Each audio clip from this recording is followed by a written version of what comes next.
ഇത് പാലാഴിയിലെ highlight mall റോഡിൽ പ്രവർത്തിച്ചുകൊണ്ടിരിക്കുന്ന mister Copa എന്ന കഫറ്റീരിയ. ഇവിടെ ഞങ്ങൾ ഇവർക്കുവേണ്ടി ബില്ലിംഗ് സോഫ്റ്റ്വെയർ ഇൻസ്റ്റാൾ ചെയ്തു കൊടുത്തിട്ടുണ്ട്. ഇവർ ഒരു ടാബ്ലറ്റ് മാത്രം വെച്ചിട്ടാണ് സോഫ്റ്റ്വെയർ യൂസ് ചെയ്യുന്നത്.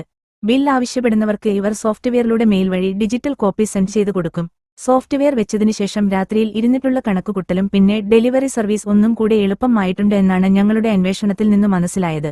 ബാക്കി കാര്യങ്ങൾ നമുക്ക് ഇവരോട് നേരിട്ട് ചോദിച്ചു മനസ്സിലാക്കാം. ഇത് ഷാഫി, ഈ ഷോപ്പിന്റെ ഓണറാണ്. നമുക്ക് ഷാഫിനെ ചോദിക്കാം എങ്ങനെയുണ്ട് സോഫ്റ്റ്വെയർ കാര്യങ്ങളൊക്കെ. എങ്ങനെയുണ്ട് സോഫ്റ്റ്വെയർ ഒക്കെ? സോഫ്റ്റ്വെയർ അടിപൊളിയാണ്. എങ്ങനെയുണ്ട് ഇത്? എന്തെങ്കിലും കംപ്ലൈന്റ്സ് കാര്യങ്ങളൊക്കെ വരുന്നുണ്ടോ? കംപ്ലൈന്റ് ഒന്നും ഇതുവരെ വന്നിട്ടില്ല. സംഭവം ഓക്കെയാണ്. സർവീസ് എങ്ങനെയുണ്ട്? സർവീസ് ഓക്കെയാണ്. എല്ലാം ഓക്കെയാണോ? എല്ലാം ഓക്കെ. എല്ലാം ഓക്കെയാണ്. എങ്ങനെ ഉപകാരപ്പെട്ടു നിങ്ങൾക്ക്? അതാണ് മെയിൻ. അപ്പോൾ ഉപകാരപ്പെടുന്നുണ്ട്. ഇത് എല്ലാവർക്കും യൂസ് ചെയ്യാം അല്ലേ? പെട്ടെന്നായിട്ട്. ടഫ് കാര്യങ്ങളൊന്നും. എന്താ ബാംഗ്ലൂരിലെ ഷോപ്പൊക്കെ? ബാംഗ്ലൂർ പരിപാടി ഇങ്ങനെ നടന്നുകൊണ്ടിരിക്കുന്നുണ്ട്. അപ്പൊ അവിടെ ഇത് തന്നെയല്ലേ? ഇത് തന്നെയാണ്. ഇൻഷാ അല്ലാഹ്. Okay, thanks.